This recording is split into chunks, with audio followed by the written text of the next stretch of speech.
¿Es cierto que hay una fascinación con Milei en el mundo financiero y tecnológico de Estados Unidos? Sí, es cierto. Hay una fascinación, incluso más, o sea, más allá de eso te diría, en el mundo financiero y especialmente el tecnológico, muy especial. Y sí, sí hay un interés en el personaje Milei muy fuerte, extendido.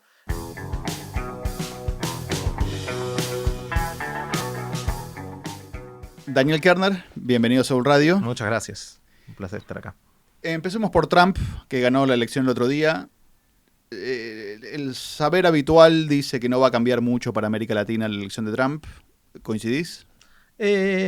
Coincido en parte, pero sí diría que hubo un poco de sorpresa en que haya ganado, cuando no debería haber habido, porque creo que todas las indicaciones estaban que iba a ganar, y creo que tampoco debería haber sorpresa sobre lo que va a venir y lo que va a hacer Trump. Entonces, con América Latina, la verdad que América Latina está muy abajo en la lista de prioridades de todo lo que pasa en Washington. En términos de política exterior, es China. A México le va a pegar, yo creo que México es uno de los grandes perdedores con Ucrania e Irán. Pero el resto no importa demasiado, la verdad, y yo creo que Trump va a estar enfocado en otras cosas. Se le va a hacer más difícil la relación con China, pero yo creo que el énfasis va a estar puesto en otro lado. Va a ser un poco más transaccional, será un poco más duro con algunas cosas. El cambio más fuerte es de intensidad y con México. ¿En qué sentido? Bueno, con México. Supongo que si salen los aranceles y esto que viene amenazando, prometiendo, para México puede ser un golpe. ¿En ese sentido lo decís? Bueno, a ver, primero, si hay un impacto en América Latina de que si Trump hace lo que dice que va a hacer, que yo creo que lo va a hacer, y le pone aranceles a todos estos productos, y le pone aranceles a China, y baja los impuestos, y empieza a echar gente, inmigrantes, y cierra mucho la frontera, es probable que tengamos un Estados Unidos con más inflación y menos crecimiento, un China con menos crecimiento, un mundo con menos crecimiento, más incertidumbres a la política monetaria en Estados Unidos. Eso a América Latina le pega, digamos. Le pega porque los más vulnerables fiscalmente más les pega. Pero es indirecto, ¿no? México tiene dos cosas principalmente. Una es la fuente, el gran canal de inmigración, más allá de que no sean todos mexicanos. Y ese es un tema políticamente fuerte, es uno de los motivos por los cuales ganó Trump. Y el segundo es que tiene un tratado de libre comercio que se tiene que revisar en 2026, pero que yo creo que Trump no lo quiere, aunque lo haya negociado él, y lo va a tratar de renegociar. Y especialmente cuando él lo renegoció la vez anterior, lo que quería era ponerle algunas trabas más. Ahora lo que quiere es que no haya nada chino en México.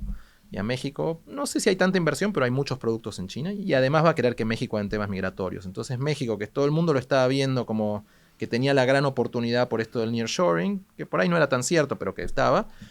Ahora Trump yo creo que se va a poner duro con la corte comercial, con China, y además para forzarle a México a hacer cosas de migración, etcétera. ¿Te parece la elección del martes un cambio secular, o sea, un cambio profundo en el sistema político estadounidense, o es solamente una elección más o menos pareja? Yo creo que es una elección más o menos pareja que se puede explicar, creo yo, bastante fácilmente. Como vos sabes bien, habiendo vivido en Estados Unidos, cada 2 años cuando hay elecciones, ¿no? Uno lee el New York Times y todos los diarios y siempre hay un realineamiento partidario que va a durar, ¿no? Y después a los 2 años cambia y hay una recoalición, ¿no? Y después no pasa.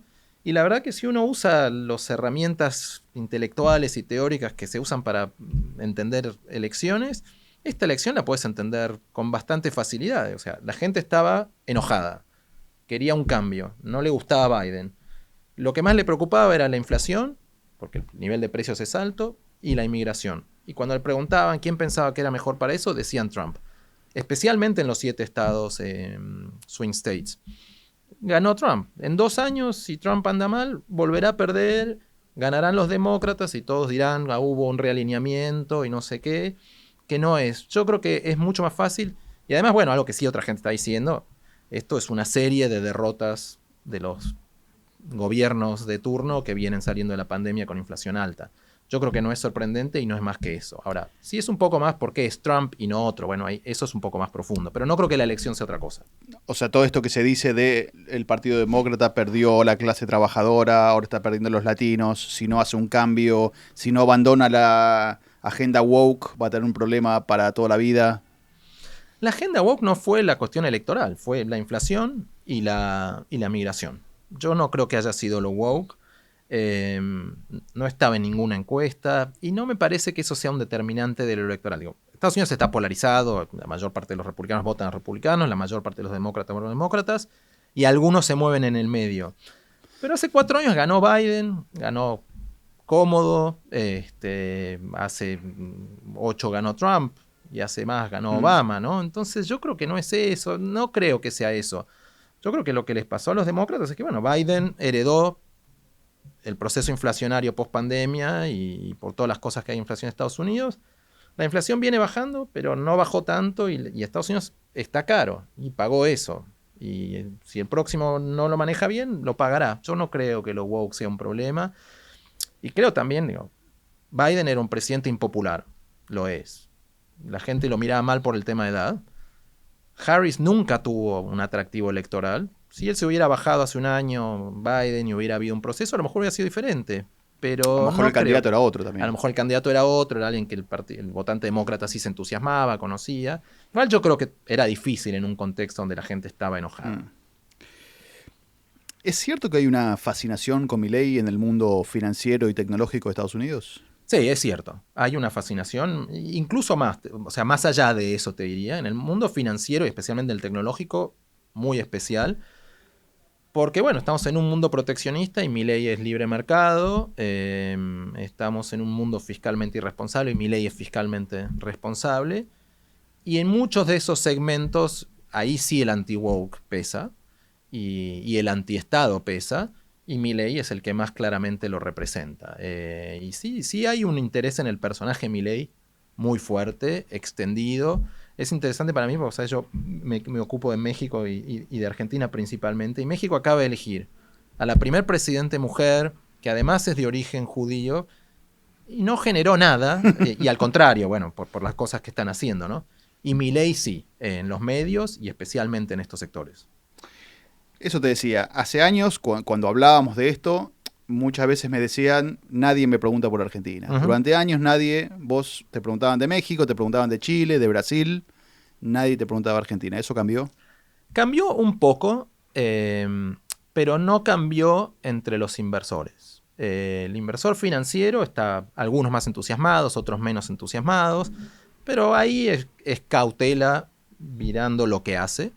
En el sector de inversión corporativa yo no lo veo. Ahí no, la gente le puede interesar Milei, le puede interesar el personaje, le puede parecer interesante lo que está pasando en Argentina, pero me parece que todavía los problemas económicos, el cepo, más toda la historia de lo pasado, es mucho más, pesa mucho más a la hora de inversiones que Milei. O sea, si hay un interés que no había antes en un presidente argentino, que es verdad, lo reciben y todo el mundo quiere saber quién es.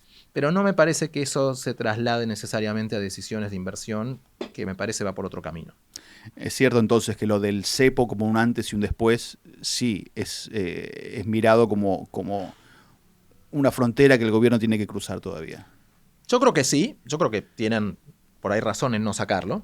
Pero sí, pero creo que es más que eso, es el cepo, son las elecciones, es que esto se consolide durante bastante tiempo, es darle credibilidad a un proceso de que no se va a revertir en 2 años, en 3 años, en 4 años, que es algo que tampoco puede hacer Milei. Digo, Milei creo que puede ordenar la macro como lo ha hecho, puede dar algunas señales, pero hasta que no pase el tiempo y eso se compruebe, no creo que cambie tanto la visión. En ese sentido, ¿el protagonismo reciente de Cristina lo perjudica o lo beneficia? Yo creo que es medio paradójico, porque sí entiendo que lo beneficia en el sentido de que mientras algún votante ve a Cristina, prefiere que esté él, y esa polarización lo puede ayudar, pero la dificultad es que si no le gana, entonces sí lo puede hacer mucho daño, ¿no? Es como muy binario, me parece. Si le gana va a ser una gran señal, si no le gana va a ser muy problemático. Sí, para mí, cuando estábamos en el gobierno, siempre nos decía, ¿a ustedes les gusta confrontar con Cristina? Nos decimos, no.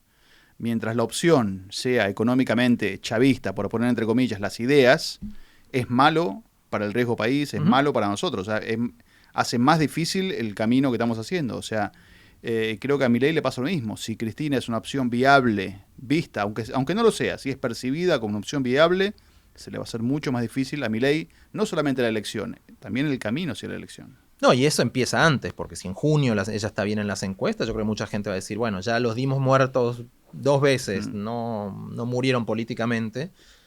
Bueno, ¿cómo sabemos que no pasa en otros 2 años? Y me parece que no solo con Cristina, digo, la vuelta a Trump, si uno ve toda la gente que hace 4 años decía que Trump lo más probable es que termine en la cárcel y que estaba muerto políticamente, y no solamente es presidente otra vez, sino además con más votos y con más apoyo y más poder, la verdad es que hoy quién puede saber quién está muerto políticamente o no. Entonces, hasta que eso no quede claro que no es una posibilidad de otra vez, yo creo que todo va a estar muy lento y le va a hacer el camino a Milei mucho más difícil.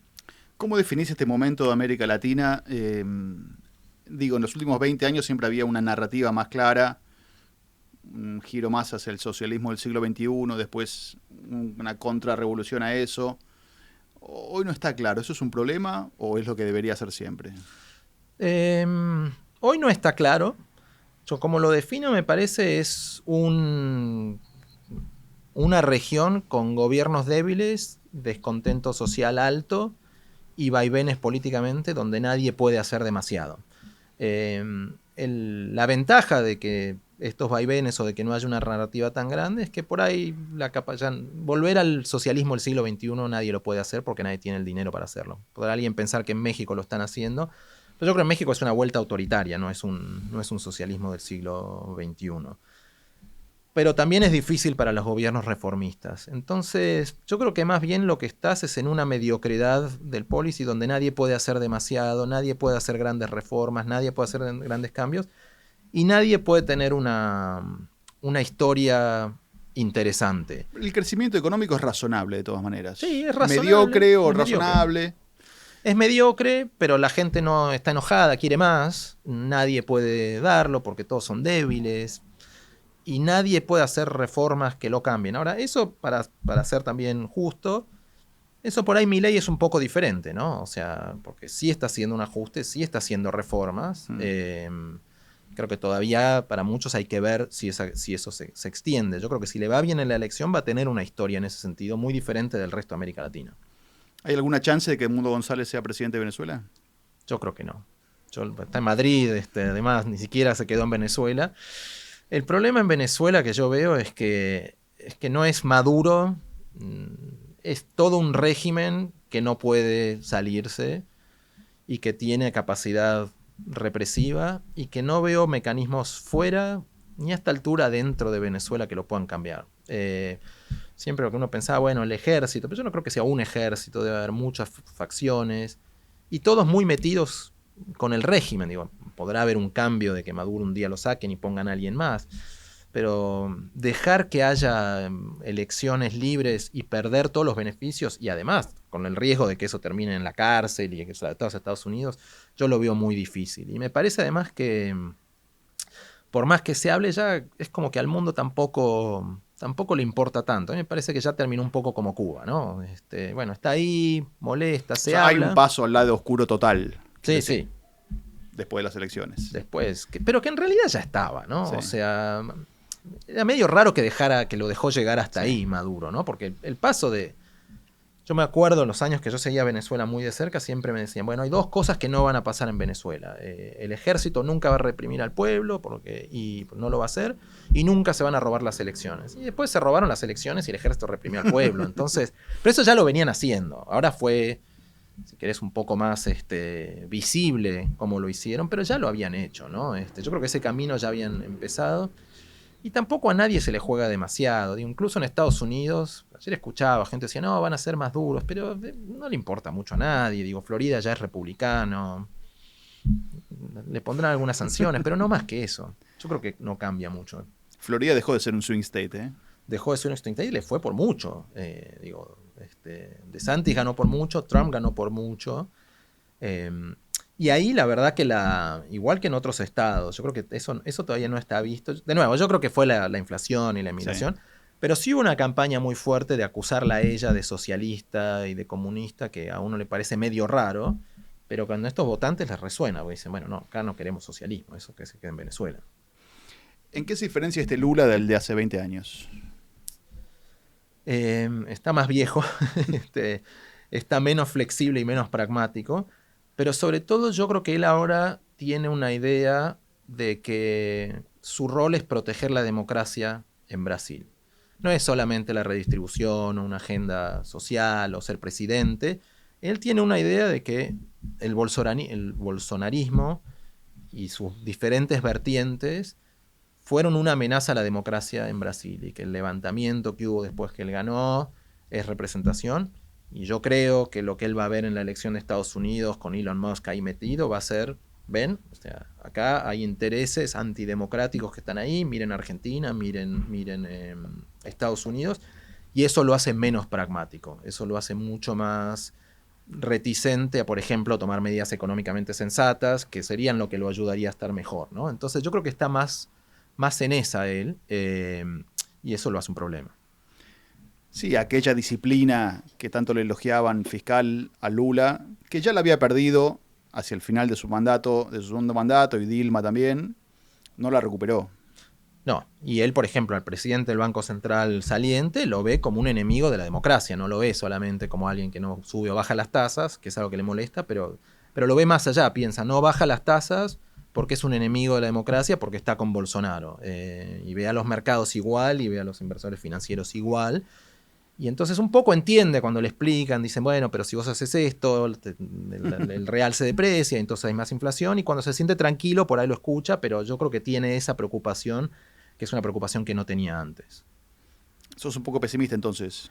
¿De Brasil? Sí. Sí. Sí, es raro, porque Brasil, digo, tiene sectores hiperdinâmicos y le va muy bien. Pero me parece que para potenciarse tendría que tener como hacer una serie de reformas fiscales, encauzar eso, y hoy lo veo difícil, y se ve muy polarizado, no lo veo con Lula, y da la impresión que lo que está fuera de eso no es el centro, sino es, digo, Bolsonaro no, porque no puede, pero es algo más parecido al bolsonarismo que el centro, ¿no? Hubo elecciones hace poco en Brasil. ¿Qué elecciones tomaste? Hubo triunfos de todo tipo, pero sobre todo de la oposición. Sobre todo de la oposición, pero se vio que, sobre todo la oposición, los gobiernos municipales que no están mal, fueron los que le fueron mejor, al PT le fue mal. Pero si uno ve la elección de San Pablo, por ejemplo, la fuerza de la cosa anti-establishment está ahí, ¿no?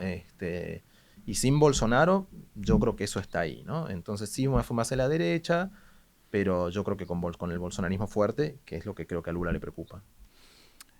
Muchos opositores e intelectuales dicen que la democracia mexicana está acercándose a su fin, sí, o muriéndose.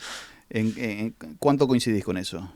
Yo pensaba que no tanto, pero tengo cada vez más dudas, la verdad. Creo que va a terminar siendo una democracia muy debilitada.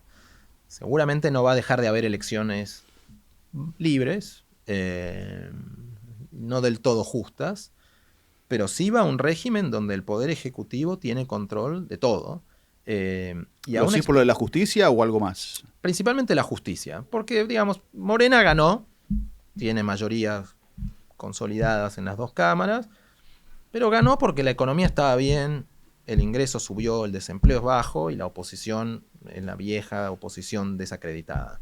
Le digo, no es que hubo una victoria por cuestiones no democráticas, pero el cambio en la justicia es una reforma muy profunda que no ha hecho, digamos, algo parecido hizo Bolivia, pero nadie ha hecho una cosa así, donde todos los jueces del país se van a elegir, se crea un tribunal de disciplina que puede decir que un juez que no cumple el bien público se va.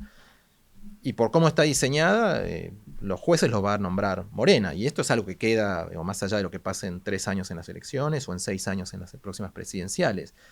Entonces va a quedar una justicia muy politizada, muy débil. Y eso, bueno, te genera una democracia mucho más débil. Y cómo eso se pueda manifestar en elecciones, no sé. Yo creo que principalmente eso. Quieren hacer una reforma electoral, el instituto electoral está cooptado también, entonces digo, ya no van a ser las mismas elecciones que tenías Siempre antes. Un orgullo de la democracia mexicana, el instituto electoral. Les costó mucho y funcionaba bien y las elecciones andaban bien, incluso esta. Pero ahora no lo van a tener más. Y la verdad que no tener una justicia, digo, todos los países tienen justicia más o menos corrupta, pero más o menos van funcionando. Esta yo no veo, o sea, cuando vos sos un juez que tiene 3 años de experiencia, supuestamente sos abogado, pero ¿quién te va a decir que no sos, no? Y cada decisión tenés que estar mirando al poder de turno, ¿qué tipo de independencia judicial puedes tener? Entonces, en ese sentido, tenés una democracia mucho más débil. ¿Y eso los inversores ven esto y les importa o ven otras variables más fundamentales? No, yo creo que les va a importar. México tenía... Yo creo que México tenía 5 pilares que habían hecho que anduviera muy bien incluso con López Obrador. Tenía disciplina fiscal, tenía un Banco Central independiente, nadie tenía mayorías para hacer reformas, cambios muy drásticos, tenías una justicia independiente y tenías el Tratado de Libre Comercio con Estados Unidos que lo diferenciaba mucho. Y con toda esta idea de la reconstrucción de las cadenas de valor, todo el mundo pensaba, bueno, ahora a México llegan todas estas inversiones de nearshoring. Cuando pensás de esos 5, el Banco Central todavía está ahí, pero lo fiscal ya no está tan sólido. La justicia ya deja de ser independiente, controlan todo el Congreso y Trump le crea incertidumbre al menos a la parte comercial. Entonces yo creo que se va a enfriar la inversión. Sigue siendo una economía grande, sigue estando conectada con Estados Unidos, pero me cuesta mucho pensar que no. Y mi impresión es que muchos inversores lo que pensaban y empresas era, bueno, no, es tan delirante y demencial esto que no lo van a hacer. Pero después lo hicieron y ahora siguen, pero le van a encontrar la forma de arreglarlo. Y bueno, y no le están encontrando la forma de arreglarlo y yo creo que no se la van a encontrar. Otro caso que parecía estable y creo que estamos viendo solamente el principio de la inestabilidad es Bolivia. Sí. Realmente con un caos político fuerte y sin ningún tipo de los recursos económicos que tenía antes. Sí, y además una división entre en el partido, digamos, de poder, ¿no? Que yo no veo cómo se resuelva. Y camino a una crisis económica, porque al menos los otros pueden tener margen para económicamente estar un poco mejor, pero Bolivia ya no lo tiene. Y el gas a Argentina ya no va a ser lo que fue, el gas a Brasil ya no va a ser lo que fue, y no hay mucho más, ¿no? Esa se ve difícil. ¿Por qué se terminó el gas en Bolivia? No, bueno, tenían un acuerdo con Argentina muy favorable. Bueno, primero no hay tanta producción. ¿Pero por qué no hay tanta producción? ¿Por qué se dejó de invertir? ¿Por una cuestión de seguridad jurídica? Cuestión de seguridad jurídica, pero además porque Argentina y Brasil lo ayudaban. Sí. Argentina le compraba a precios altísimos, porque habían decidido hacer porque eran amigos. Y habían asesinado al sector en Argentina, ¿no? Sí. Con el congelamiento de precios. Pero una vez que lo revitalizaste y construís la infraestructura, bueno, podrás importar un poquito, pero ya no, y además no sos amigo. Y Brasil tiene el mismo tema, una vez que tenés más inversión en energía y ya no sos tan amigo, no le vas a pagar esos precios, ¿no? Entonces lo limita mucho más. Yo creo que eso ya se veía que iba a pasar. Y no tienen mucho más. Bueno, podían haber tenido litio, pero han decidido dárselo a los chinos y hacerlo de manera más ineficiente. Entonces tampoco tienen mucho de dónde crecer. No, incluso puede haber violencia, una caos, social, una necesidad de intervención de vecinos. Creo que en Bolivia recién estamos empezando a ver lo que puede llegar a pasar. Cuando, llevas mucho tiempo hablando con clientes que te piden opinión sobre América Latina, ¿cuáles son los prejuicios que tienen con América Latina más comunes? El tipo que por ahí no sabe tanto, digo. Creo que, es una buena pregunta. Creo que sí es la idea de que son mercados emergentes, más irresponsables y proclives al populismo, y que Estados Unidos y Europa no lo son, aunque ya son casi mercados emergentes, irresponsables fiscalmente y proclives al populismo. Después yo creo que depende un poco de los países, ¿no? Después Argentina siempre te defoltea, ¿no? Aunque está bien, es verdad que casi siempre lo hacen, pero no siempre lo hacen o no todos lo quieren hacer. Que en México sí es muy corrupto y es violento, en Brasil que siempre hacen las cosas mal y los otros son medio pequeños, pero yo creo que hay una idea de que es los que no conocen, ¿no? Que es un poco como, bueno, al sur de la frontera es todo más o menos lo mismo, ¿no? Creo que eso es un poco, y es medio la barbarie, y no saben del todo cómo hacer las cosas bien. Siento que en los 60, en los 70, en los 80 había como grandes preguntas sobre por qué no crece América Latina, por qué no se desarrolla América Latina como categoría, América Latina como categoría. Siento que como que no existe más.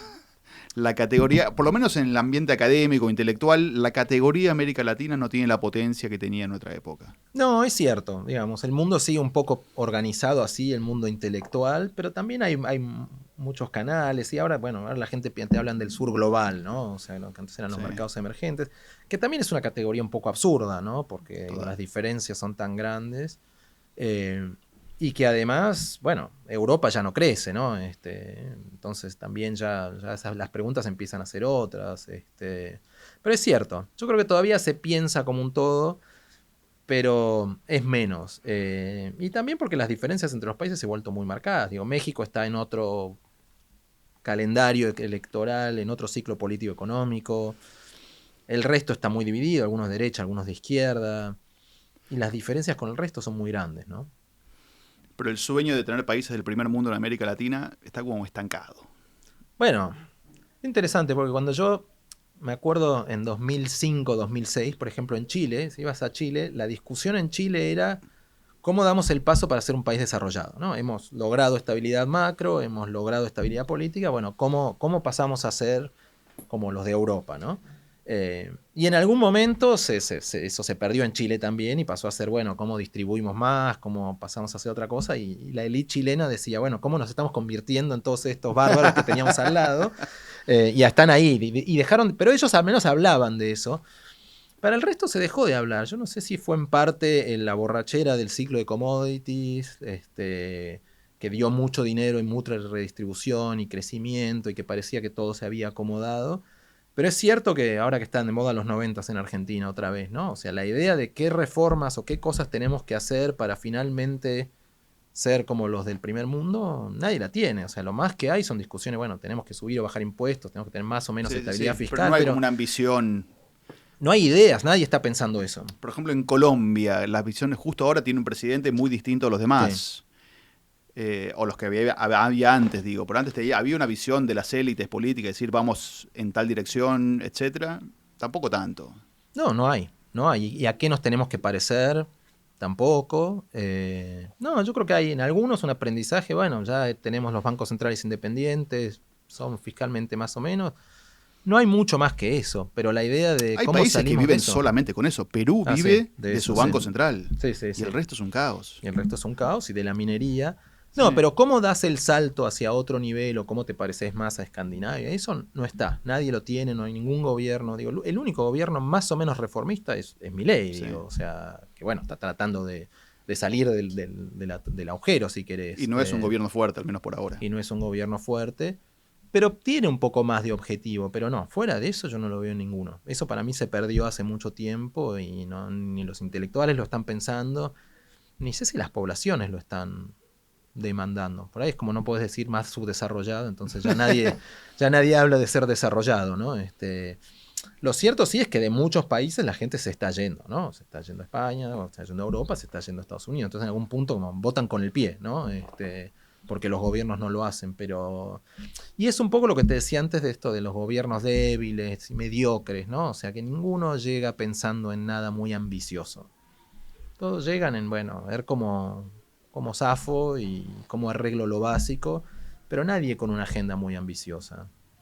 Y salvo Bolivia tampoco ninguno está derrapando hacia un lugar autoritario. O México, digamos. Sí. México hacia la parte autoritaria. Lo que pasa es que sigue siendo una economía muy sólida y muy integrada a Estados Unidos, entonces no va a colapsar a lo Bolivia. Pero México va camino ahí, ¿no? Yo creo que Colombia, si tuviera más plata y más dinero, podría ir hacia ahí. No creo que vaya hacia ahí. Pero sí, es el único. Es el único. ¿Sos de los pesimistas con la situación del mundo, de que vamos a un enfrentamiento con China, Estados Unidos contra China, y que Irán y Rusia van a seguir haciendo quilombo? Sí y no. A ver, sí en el sentido de que sí creo que estamos en un mundo desordenado, sí que estamos en un mundo donde lo que pensamos, los que crecimos en los 90 de la globalización, la democracia y la prosperidad e integración ya no son los ideales que tiene todo el mundo, no es lo que vota la gente, no es lo que quieren los gobiernos, ya ni siquiera en Estados Unidos pasa eso. Y sí creo que en ese sentido vamos a un mundo más inestable. Digo, tenés dos guerras grandes que tal vez se resuelvan, pero probablemente no se resuelvan, o no se van a resolver bien, o si se resuelven, se van a resolver de una manera medio dramática, ¿no? Con Zelensky y los ucranianos perdiendo y los rusos ganando. Pero sí creo que puede haber una tentación de decir, bueno, se terminó todo, es decir, ya no hay más globalización, ya no hay más democracia, ya no hay más todo esto, que tampoco creo que sea cierto. De nuevo, yo creo que en Estados Unidos sí hay, o sea, está bien, votaron un tipo que se trató de robar las elecciones y que no es demócrata, pero la gente no votó eso. O sea, la gente votó porque creían que estaban mejor con el otro, y si no están bien, votarán otra cosa.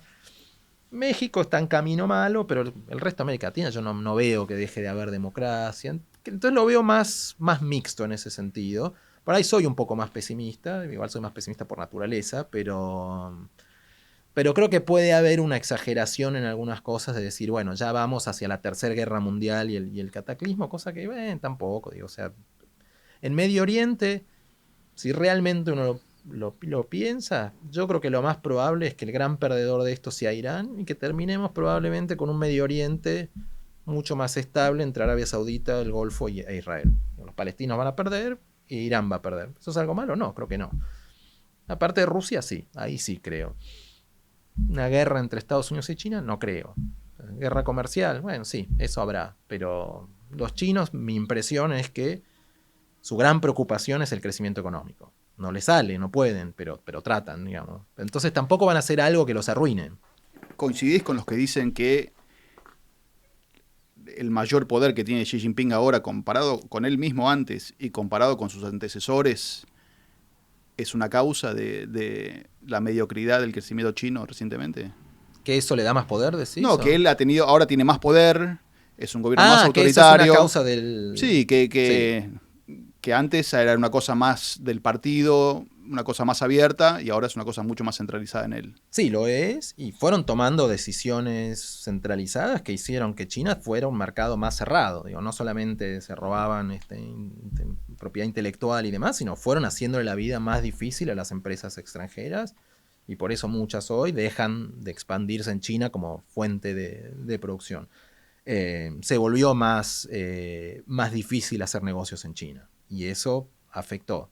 Yo creo que también en algún punto tal vez China llegó al límite de lo que podía, siendo un sistema autoritario y con derechos de propiedad débiles. Pero sí creo que ese deterioro hizo que China perdiera interés entre los inversores, y también le complicó sus relaciones con Estados Unidos y con Europa. Estados Unidos no tiene solamente la cuestión de que no juegan el mismo camino, también tienen la idea de que no quieren que haya otro que sea como ellos. Pero hubiera sido tal vez menos tenso si China se hubiese movido hacia una cuestión más democrática y con derechos de propiedad más fuertes, que son imposibles con Xi Jinping más fuerte. Llevas 25 años viviendo en Estados Unidos. ¿Qué cosas te sorprenden todavía? Hay una cosa, hay varias cosas que todavía me sorprenden. Bueno, una, esto que cada 2 años todos los especialistas digan que hay un completo realineamiento político y sigan sin aprenderlo. Y ayer leía el New York Times y era, ¿cómo puede estar pasando esto? Pero hay dos Porque cosas. lo dicen cuando ganan y cuando pierden. Sí, no, siempre. Bueno, esta coalición ya listo, o sea, nunca más, ¿no? Con Obama nunca más va a perder, con Biden tampoco, y van a perder en 2 años. Hay dos cosas de cómo piensan los americanos, su rol en el mundo y la política exterior americana, que a la gente que no ha vivido y trabajado y estudiado en Estados Unidos le cuesta entender. O sea, uno cuando crece fuera de Estados Unidos, va a decir, bueno, Estados Unidos es el especie de imperio, ¿no? Que impone sus decisiones, ¿no? Algunas son buenas, otras malas, pero las impone y que defiende sus intereses.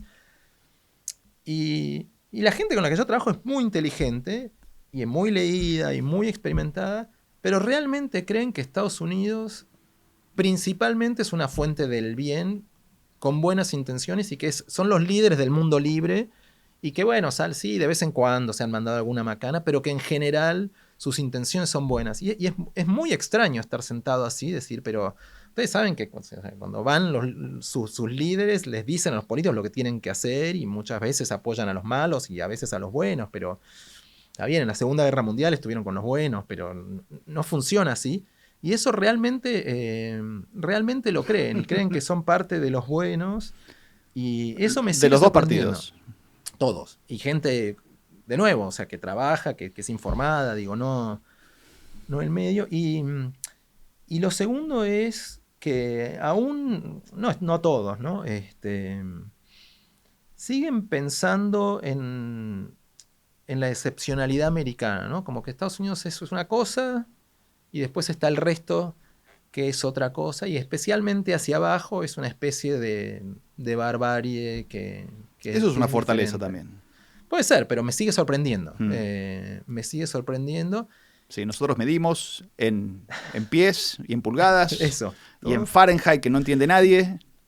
No Y nos el tema importa. migratorio lo entiendo en algún punto, pero también es un poco extraño que uno piense que un país donde, o sea, donde todos realmente son inmigrantes tengan esta cosa tan antimigrante. Digo, entiendo que va hacia otra cosa diferente. No, y en los últimos años hubo como un No, aumento. hay un ¿entendés? aumento, está muy alto y se ve diferente, pero al mismo tiempo Estados Unidos había sido exitoso, sigue siendo exitoso en la asimilación del inmigrante. Esas tres cosas me siguen un poco sorprendiendo. Al mismo tiempo, a mí lo que me sorprendía de vivir en Nueva York es que te dicen un país dividido, pero vos podías vivir 10 años en Nueva York sin conocer a un votante republicano sin problemas. En Washington es un poco lo mismo, ¿no? Realmente el 90% de la gente que vive en Washington vota al Partido Demócrata. ¿Eso no distorsiona un poco tu percepción también de lo que es Estados Unidos o de lo que no es? No, muchísimo. O sea, realmente la polarización geográfica, además de la polarización política, es muy fuerte y es muy dramática, ¿no? Porque, y particularmente a los que no tenés familia, porque si tenés familia, por ahí tenés un tío En Ohio, trompista, sí. sí, tenés algún tío, algún primo, entonces decís, bueno, tengo algún familiar loco, pero no lo ves y salís 20 kilómetros y es Trumpland, ¿no? Y esa diferencia es muy fuerte, es muy marcada y hace muy difícil las percepciones, pero también hace difícil cerrar esa polarización, porque realmente el nivel en el cual creo que todos los que estamos en Estados Unidos empezás a pensar cómo el otro es verdaderamente un enemigo de un estilo de vida está cada vez más marcado, ¿no? Y creo que alguna vez te lo dije, a mí me parecía muy interesante como cuando ganó Trump ibas a las librerías y todos los libros eran ¿por qué caen las democracias? ¿Por qué las democracias se mueren? ¿No? Y hace 4 años los libros eran qué es lo que empiezan las guerras civiles. Y evidentemente, o sea, la intelectualidad americana empezó a pensar esto ya no es una cuestión democrática, acá nos vamos, o sea, somos enemigos, tenemos visiones completamente opuestas de quiénes somos y hacia dónde vamos, y eso yo no creo que cambie ni mejore, ¿no? Y entre más polarizado estás y más separado estás, es más difícil eso, cambiarlo, porque no lo ves al otro como un común. ¿Y es suficientemente fuerte la democracia de Estados Unidos o sus instituciones como para que la economía siga funcionando en piloto automático, como para que el servicio de justicia, los servicios públicos sigan funcionando más o menos normalmente? Una buena pregunta, la cual yo creo que la economía sí. O sea, la economía americana, pues, por ahí el año que viene tiene más inflación y crece menos por lo que hace Trump, pero el sistema de innovación empresarial, de emprendedurismo, el sistema financiero, funcionan más allá del Estado. O sea, de hecho, cuando no sé, vos vivís en Nueva York, o sea, no sentís al Estado que está ahí. Está el gobiernito de Nueva York y después estas grandes corporaciones. Cuando estás en Washington sentís al Estado, pero estás en Chicago no lo sentís. Es grande, pero no controla todo. Y en Silicon Valley lo sentís aún menos, ¿no? Eso no va a cambiar. Y en ese sentido creo que Estados Unidos va a seguir siendo la más sólida, economía más sólida, porque Europa no va a crecer mucho y China yo creo que va a seguir con sus problemas. La parte democrática institucional, esa es más difícil saberla, ¿no? Porque una de las cosas, ahora pensando eso, ¿qué cosas me llaman la atención de Estados Unidos? Bueno, su sistema electoral es completamente ridículo, ¿no? O sea, las ONGs americanas van por el mundo diciendo que hay que crear institutos electorales independientes, y ellos tienen así cada estado y se cuentan así en cositas, ¿no? Y funciona un poco de milagro. Y muchas cosas funcionan porque siempre han funcionado hasta que a uno se le ocurre que no tienen que funcionar más y no sabemos qué tan fuertes son. Alguien me decía, cuando ganó López Obrador, dijo, bueno, yo creo que México tolera un mandato de López Obrador, no dos, ¿no? Y ahí estamos. Hay que ver si Estados Unidos tolera más de un mandato de Trump y especialmente un Trump que viene con poder y con sed de venganza. Yo creo que Trump no puede quedarse más de 4 años y que en 2 años va a perder. Entonces, soy menos pesimista de eso, pero digo, más pesimista de lo que era hace un par de días. La elección de Milei, ¿también la ves en términos pragmáticos, en el sentido de la inflación, no puedo llegar a fin de mes? ¿O también hay corrientes más profundas, crees vos? Y las dos cosas. Creo que principalmente fue una elección de cambio, de hartazgo con Alberto Fernández, con Massa y con una opción fuera de Milei que no era lo suficientemente atractiva y de alguien que resolviera los problemas.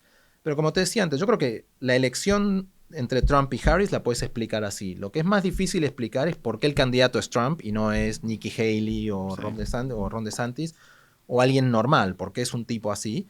Y eso sí es, y ahí es lo mismo que Milei. Yo creo que eso sí es más profundo y eso sí es que hay un descontento con las élites y con las instituciones tradicionales que no están resolviendo los problemas de mucha gente, que pasó en Argentina, pero antes había pasado en Brasil, y de alguna manera pasó en Colombia, pasó en Estados Unidos y pasó en muchos lados. Y yo creo que eso es más profundo. Lo curioso es que Milei viene con estas cosas, estas características, y su sueño económico al mismo tiempo es noventista, en el sentido que hablábamos recién. Sí, sí. ¿No? Que es de desregulación, equilibrio macro, apertura comercial, menos énfasis en la apertura comercial, pero también... Pero en su idea sí. Es raro porque es un sueño más retro, como más clásico, más neoliberal, ¿no? A pesar de la cosa libertaria o conservadora o populista, que muchos la achacan y a veces con razón, yo siento que en el fondo es un globalista. Él odia las Naciones Unidas, pero todo su plan económico es muy clásico. No, y yo creo que él... Sí, tiene esta cosa anti-woke, ¿no? Sí. Que es lo que lo une con... ¿Qué es lo que a uno le extraña? ¿Por qué está Elon Musk con Donald Trump? ¿O por qué está Milei apoyándolo a Trump? ¿No? Pero es cierto, la idea de él es mucho más... El movimiento que tuvimos con el kirchnerismo fue el equivocado. Tenemos que ir hacia el libre mercado y hacia las instituciones macro. No, es Salinas de Gortari, Fernando Enrique Cardoso. ¿No? Ricardo Lagos. Y de hecho, es curioso eso. No, y la cosa ante las Naciones Unidas es más una cosa antiestatista, que igual, Sí. digo, pero no necesariamente de llevarte mal con el resto del mundo ni de cerrarte. Y yo creo que en ese sentido, parte de eso creo que es su atractivo internacional, ¿no? Que yo creo que cuando él va a Davos y dice, está bien, yo creo que en Davos la cosa anti-woke también es importante y todos tienen miedo de decirlo y de pronto viene uno que no tiene miedo y la dice, Sí. entonces todos dicen, finalmente alguno dijo que estamos hartos de la sostenibilidad y todo eso. Pero también creo que hay algo, al menos en esas élites globalistas, de decir, finalmente viene uno, porque en Estados Unidos no hay ninguno, en Europa, bueno, más o menos, pero ya tampoco quedan muchos, o al menos no importantes. Y es el único. Y eso es diferente, es muy diferente de Trump. Bueno, Dani Kerner, Muchas gracias. muchas gracias por venir a Sur Radio. Gracias, Tandem.